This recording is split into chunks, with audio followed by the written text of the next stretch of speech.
Hi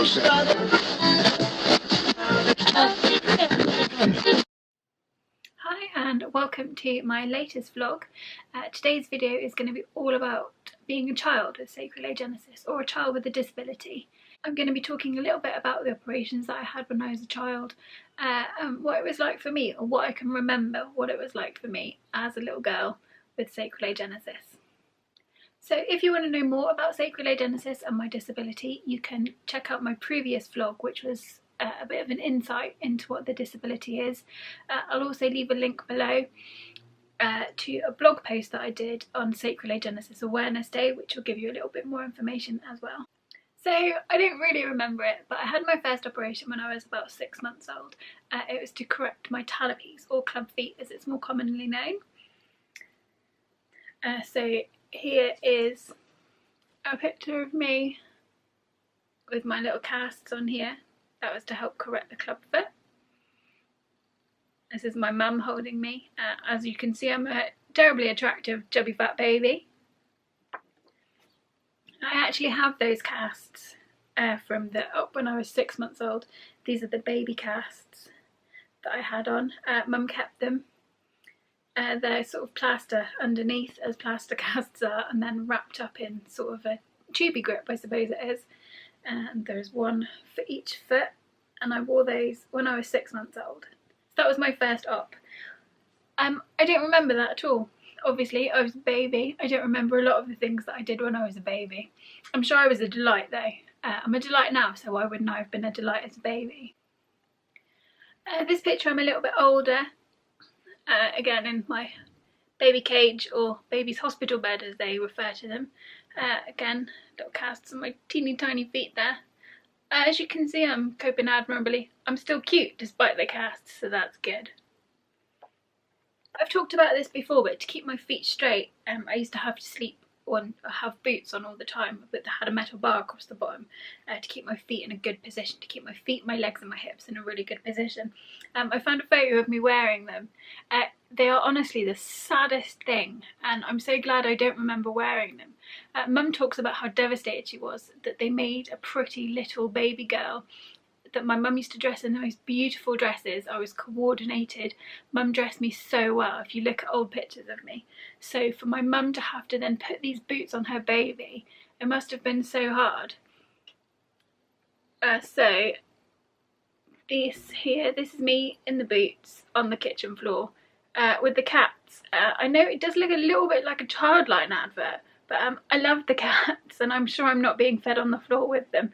Maybe I was, maybe I was a particularly messy child. I've actually got the boots.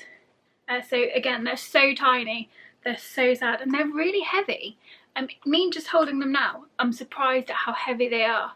So to have these on my feet as a baby, and try to get around, try to be mobile, try to discover things that I wanted to discover as a baby, wearing these incredibly heavy boots with bars on the bottom.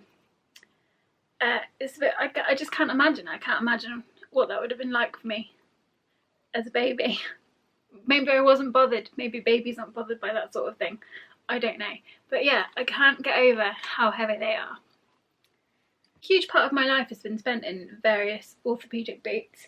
I've shown you the black ones, and my mum was really thrilled when they released a white pair, so she could dress me in the pretty white dresses and I could have little white boots. Again, with the things on the bottom for the bars to go in.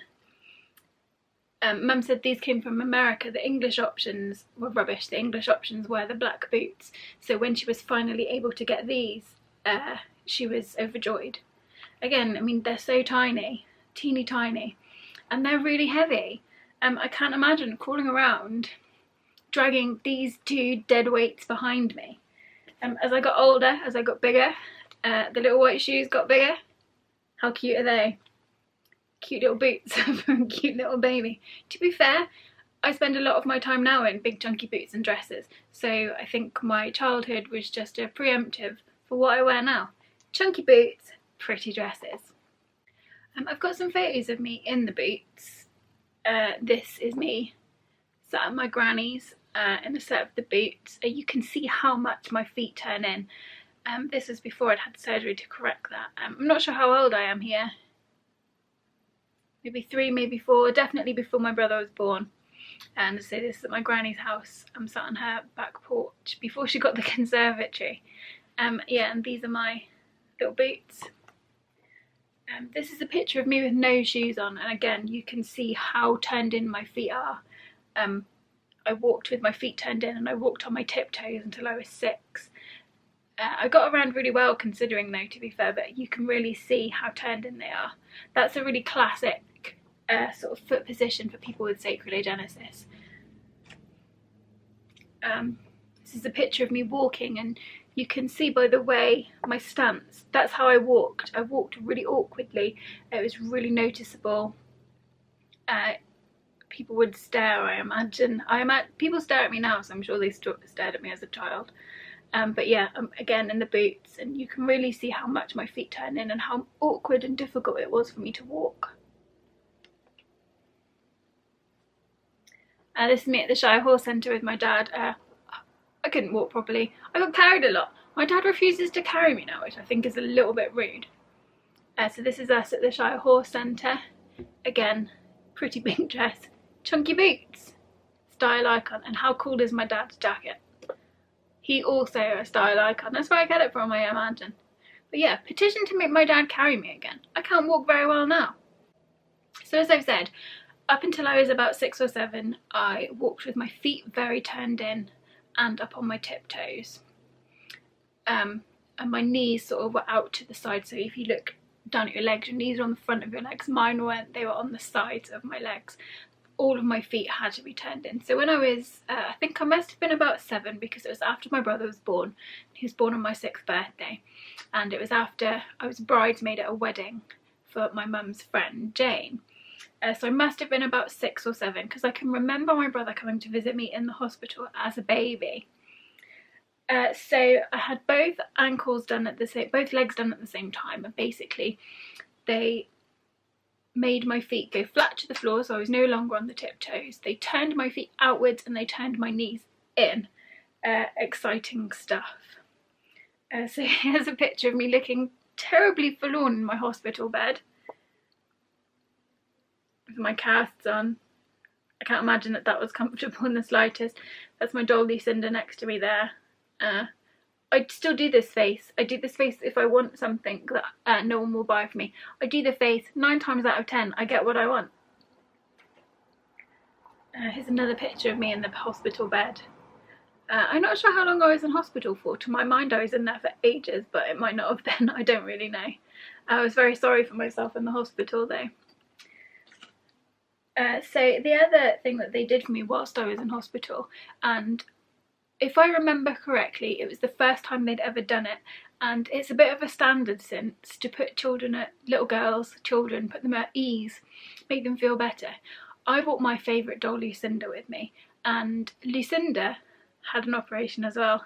Lucinda got her own cot, she had a drip, she had her legs put in cast, and I felt a lot better about it. It really did put me at ease, and I think they still do that now. They can show children how the casts go on and what it's going to be like for them. It really gives them a sense of, I don't want to say belonging, but I think it made me feel better.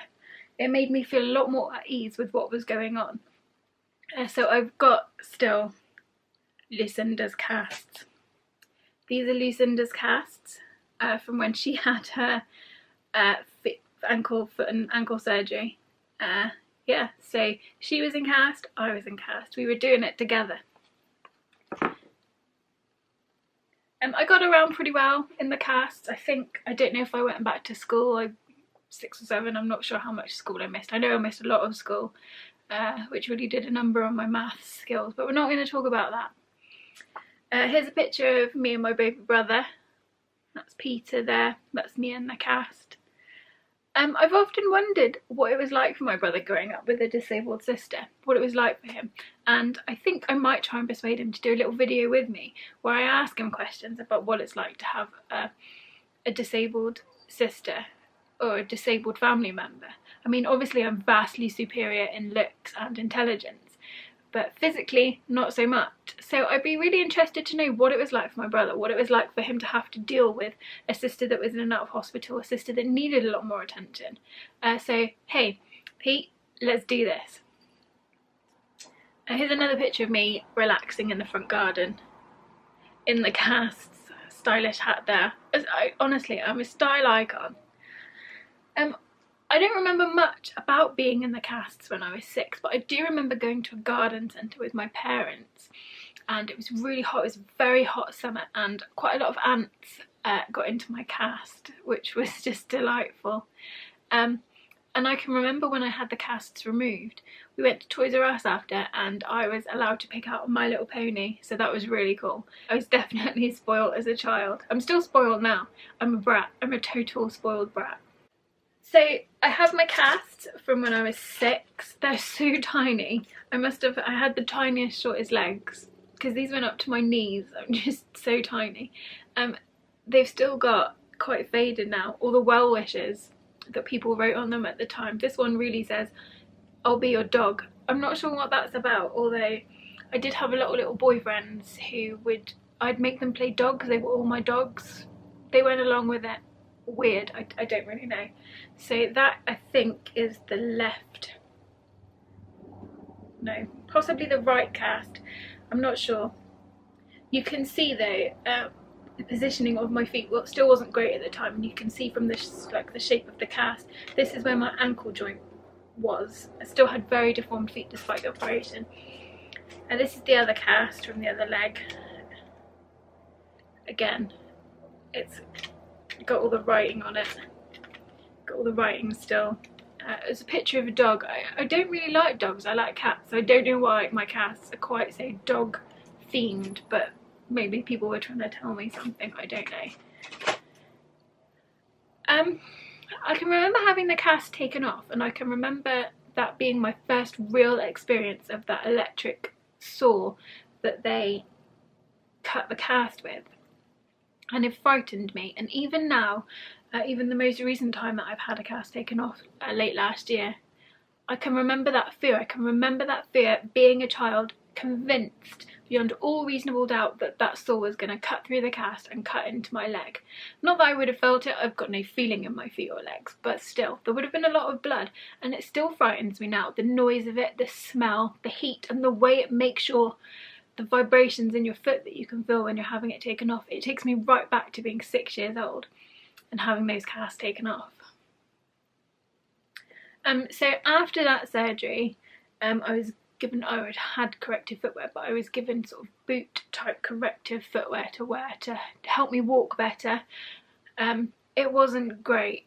The selection for a child is better than that for an adult, and there were lots of they were called Pedro boots, and I think they were American, possibly Spanish, I can't really remember. But I remember having a velvety suede purple pair with little green apples in the side. I had a hideous black pair. My favourites were these sandal type ones. They were little white boots, sandals, so they were all open, they had straps, and the straps were pink. I'm also wearing my shell suit jacket there, so cool. It would help if you could see it.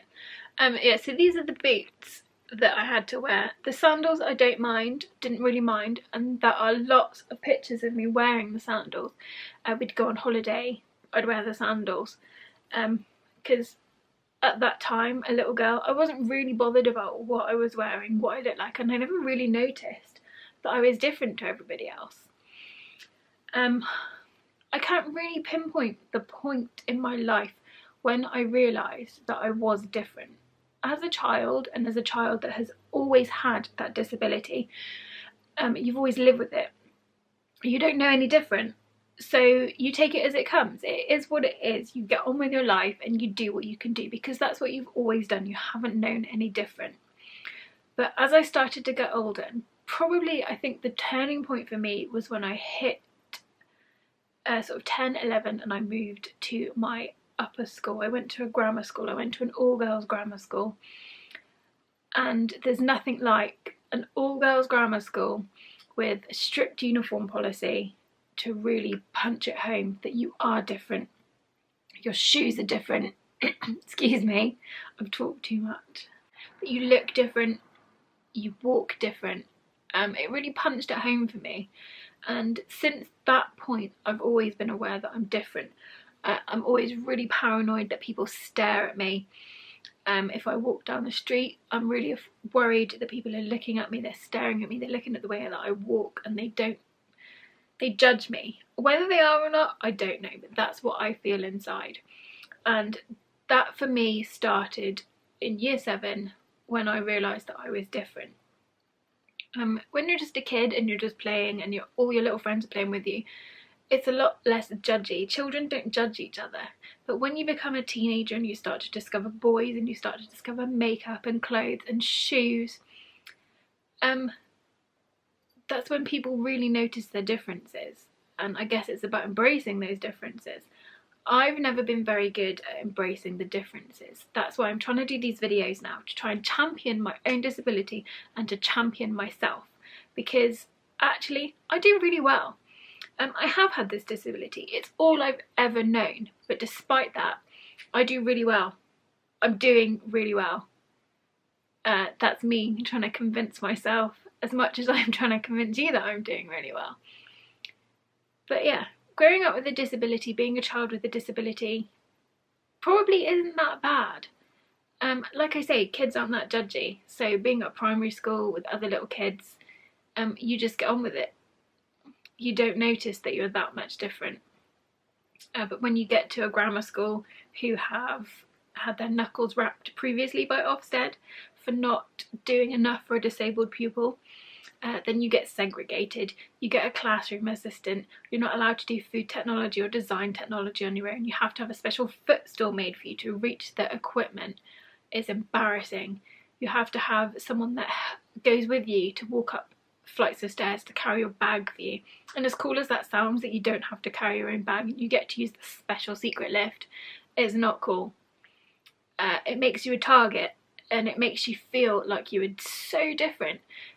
I did nearly all of my PE lessons on my own. I had to have my own sort of program for PE. They wanted to ensure that I still did PE, but I had my own program because I couldn't participate in the regular activities, and it was embarrassing.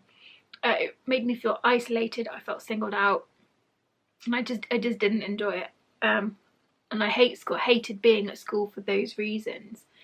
I'm going to talk more another time about what it was like to be a teenager, to go through puberty, to go through changes as a disabled person. But today I'm trying to just focus really on what it was like to be a child.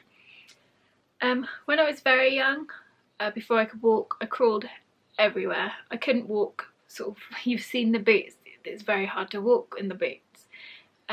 So I crawled everywhere. I was a champion crawler. I had really strong arms. I've still got really strong arms now. I could totally take anyone in a fight. So I just crawled around everywhere. When I could sort of get up and around on my feet, I think I did pretty well. I don't really remember.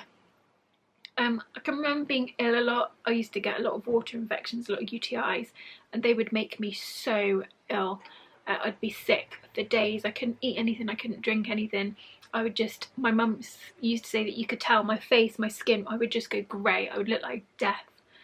And I had to have a lot of time off school, which really put me behind, especially in maths. I missed a big chunk of my childhood learning of maths, and I've never ever recovered for that. Maths now genuinely gives me panic attacks. If I have to try and do maths or anything to do with numbers or adding up, it panics me. I get stressed. I can't do it. And I put that down to missing a huge chunk of learning when I was little from being in hospital. Having just looked at all these little boots, like especially these little boots, having looked at these and not remembering wearing them as a child, but looking at them now, I feel desperately sad that I had to wear them. And I feel desperately sad that I still have to wear orthopaedic boots. Honestly, it's one of the worst things about the disability, the fact that I've never been able to wear high heels. I can't wear flip-flops, I can't wear sandals because my feet don't work properly. If you think about now, think about how you wear flip-flops, think about how you walk around in them. Your toes grip the inside of the flip-flop. My toes don't do that. I've never been able to wear flip-flops. That's really hard. it's really hard to know that you can't just wear normal shoes, that you can't wear a pretty dress out to a nightclub with a pair of high heels. I've never been able to do it, and I think I love shoes. I love shoes for that reason, and I've got quite a few pairs of shoes that I can't wear, but I like them, and I wish so much that I could wear them. And again, that's something that's bothered me as I've got older. As a child, not so much. I don't think you're that bothered about footwear when you're 6. I do remember having a pair of jelly sandals on a holiday when we went to Norfolk one year, and I also remember that they cut into my feet and damaged them quite severely. I don't have feeling in my feet, so I didn't know until after the act of wearing the shoes that my feet were quite that badly damaged. So I have to be really careful. I had a really good childhood. I didn't want for anything. I think when you're disabled and you can do a really good pouty face, I think that lends itself to you getting a lot of presents when you're a sick child. So I've always been really spoiled. I've never wanted for anything except a doll's house. I always desperately wanted a doll's house. I never got one. I needed to lay it on thicker, obviously. My parents were brilliant. They were told that I might not walk, and my dad would massage my feet as a baby, willing me to walk, and I do walk. I walk now. It's painful and it's not fun, but I can walk, and I owe that to my parents.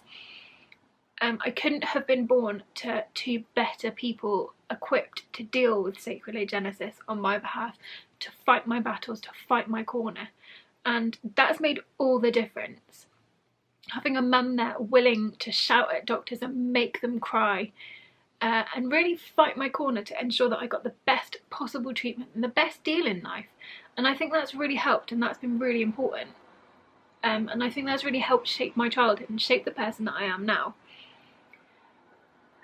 I don't really remember playing with other children, whether it was difficult for me, whether it was different. I can remember playing things like British Bulldog and What's the Time, Mr. Wolf with no real problems. I took part in every sports day. I came last in the races, in the running races, but I am told that everybody on that field stood up and cheered me on. I went to a very supportive primary school. They were really good with me. I had a classroom assistant in primary school as well, but I don't remember that being a big issue or a big deal for me at the time. She was just a person that was there. It was all I knew. I didn't know any different. I didn't really realise that I was different, I don't suppose. So yeah, I had a really good school. I had good primary school. I had really great parents. I had a younger brother who's always been supportive. He's always, I suppose, been there to pick up the slack, to ensure I don't do too much, really. I don't know if it was the way he was doing it, or for him, when he was little, he didn't really know any different. Maybe for him it was normal to have a rubbish sister that couldn't walk properly. Just what it was. One of my last rounds of childhood surgery was to more corrective surgery on my ankles. It was to put my feet flat to the floor, to give my ankles both a better position. Again, I had both ankles done at the same time, and this was whilst I was in grammar school. So I was sent to school in casts, walking casts. I could walk in them. I had a walking frame, and again, there's nothing like that to single you out. I think all I wanted was to be wanted to be normal, wanted to fit in. And when you've got two giant casts on your feet and you're walking with a frame, and these are horrible brown boots that they put over the casts, I don't know if you remember them, they don't seem to do them anymore, but horrible brown boots that go over the casts so that you can walk in them, it just doesn't lend itself to a good time at school. I had corrective bladder surgery whilst I was in grammar school as well, so when I was about 15, 16. And when you're 15, 16, you're really aware of your body. It's screaming at you all the time, your body. So to have corrective bladder surgery was not fun. It was embarrassing, it was mortifying, it was one of the worst times of my life. But again, I'm going to talk more about that in another video. So that was my childhood really. Really good, had its ups and downs, like ants in the cast, definite down, ups, all the presents. All I've ever known is my disability. It very much defines me. It is who I am, it's what I am. And having that as a child, being a child with a disability, I think it's okay. I think it's great. You can really get through it. Children are really resilient and children are really brave. I've had to be brave a lot in my life, no more so than when I was a child, and I'm really proud of myself for how brave I was growing up with a disability, growing up being different, growing up looking at my little brother and feeling jealous of him because he didn't have a disability and he was fine and he could run around and he could play football and he could wear whatever shoes he wanted. He could wear shorts and nobody would laugh at him. So I was so jealous of him. But all in all, I did a really good job growing up. I've done good. So that was today's video. I think it was a little bit rambly and I'm sorry for that. I should have structured it more, I guess. I'd love to hear from you if you've got any questions for me, if you'd like to know anything more about my childhood, or if you'd like to know anything about my disability. I'd love for you to get in touch. Please leave me a comment below. I'd love for you to subscribe and give me a like. Don't forget that you can find my blog at www.estellosaurus.co.uk for lots of rubbish chatter about nothing. And I will see you again soon. Thanks for watching.